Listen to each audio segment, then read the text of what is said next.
The language of our readings today is apocalyptic.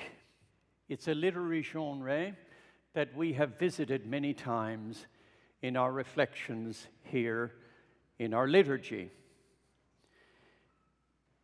And rather than wrestle with the detail of this language, we should concentrate on its message. The detail requires study and some conversation and some measure of dialogue. But the message is very foundational. And the message is very formative. So let us look for a few moments at the message, the teaching which comes from the readings which we have now as we begin our season of waiting, our season of Advent. Waiting for the Lord.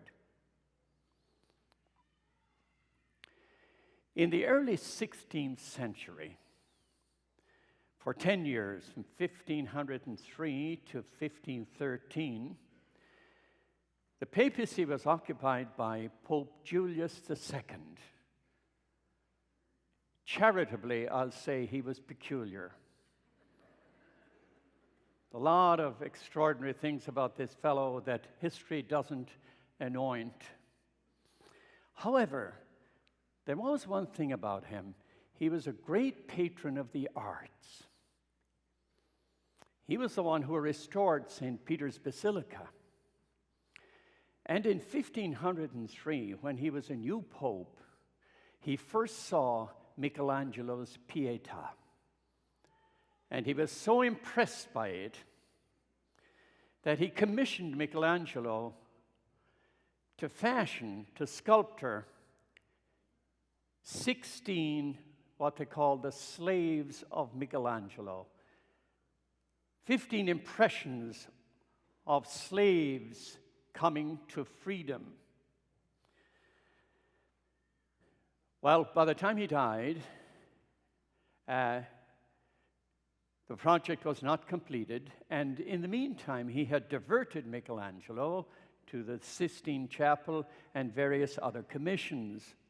And therefore, Michelangelo never finished the project. It was meant to be for the tomb of Julius. Some people do that kind of thing. They want to live forever, and they do these little gymnastics into memory. Well, Julius was one of those. He partly finished 6 of these slave impressions. 2 were completely finished. They're in the Louvre in Paris. 4 are in the Accademia in Florence, very close to where David is. And one of them is the awakening slave. Stunning. A man coming to life, but still imprisoned in the marble, like half alive. Most people don't notice this. When people go to the Accademia in Florence, they want to see David, because David is fully formed and David is perfect. We seek out perfect things to inspire us, but not true with Michelangelo. The awakening slave is, as people line up to see David, it's in that section of the Accademia.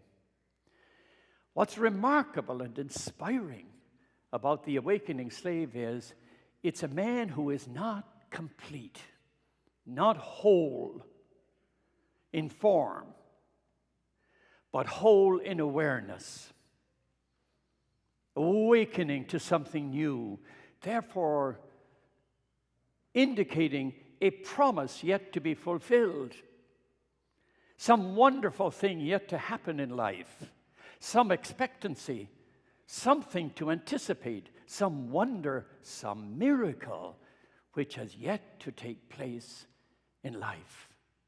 The awakening slave. I was looking for an image for Advent, and that crossed my mind, remembering the awakening slave. It teaches us that in the journey of Advent, perfection is not what we seek.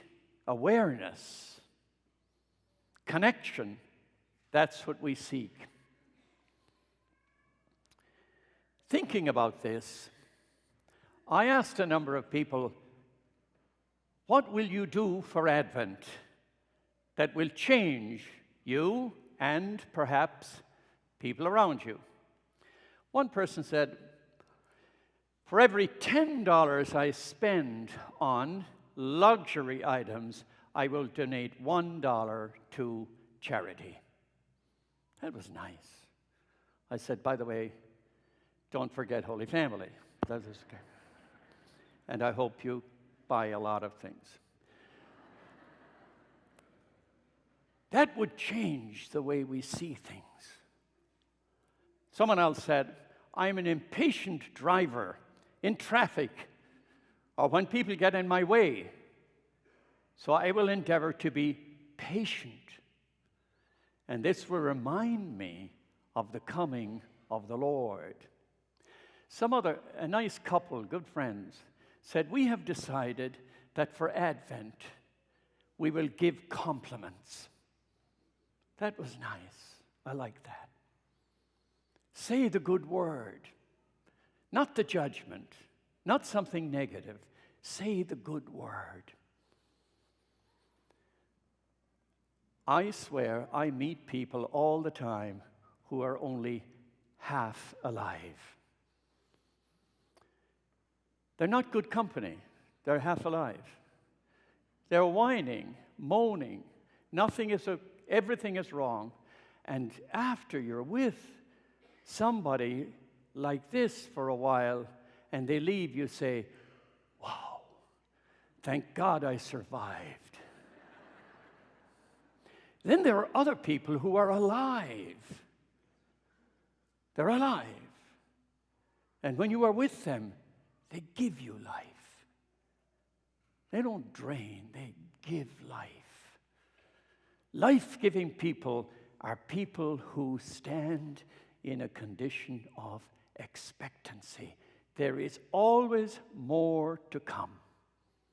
I live my life in my own journey under a promise.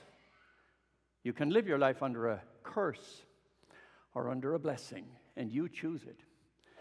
I want to live my life under a promise that God, my Father, has promised me a full life. And I trust the promise of God, my Father.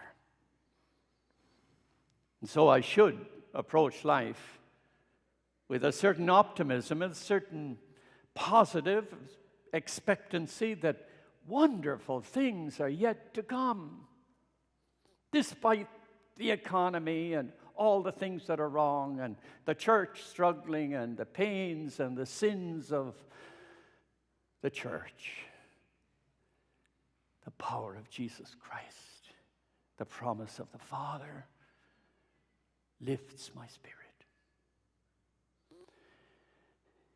In the musical Les Miserables, you will remember Jean Valjean, who is the ex-convict or the convict, and he steals the silver from the bishop.